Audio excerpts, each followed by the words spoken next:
Hello, what's up guys? So, ngayong umaga, pag-aralan natin ang Vienna Gambit. Let's go. So, simulan natin sa E4. Sunod na E5. Knight C3.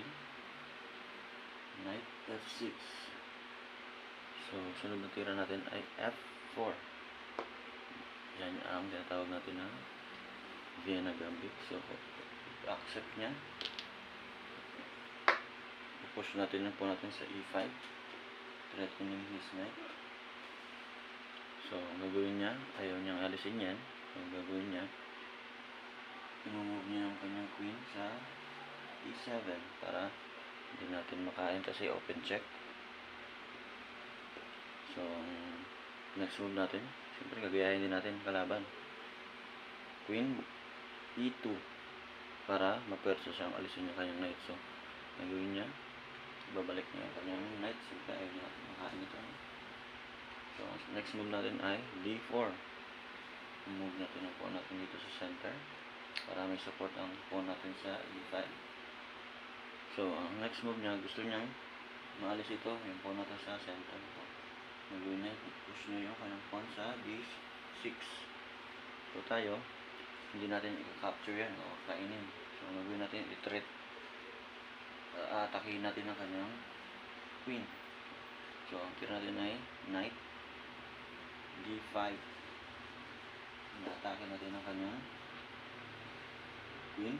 At the same time, may threat tayo dito na tumail sa kanyang C7 na pawn. So, siyempre, ayaw niyang makain ang kanyang queen. Ililipat niya ngayon itong queen sa D7 or D8 kahit saan yan. So, sa pagkakataong ito, ang kalaban natin ay talo na. So, anong next move? Sasacrifice natin ang ating knight dito sa C7. Check. So, check siya forking ng kanyang king tsaka rook. So, hindi niya pwedeng hindi kainin yan kasi libre ang kanyang rook. At under check ang kanyang king. So, ang gagawin niya dyan ay persado siyang kainin ng knight. So, knight takes. So, ang sunod na tira natin ay discovered check. P takes D6 check. So, under check siya. At the same time, threat ang kanyang queen.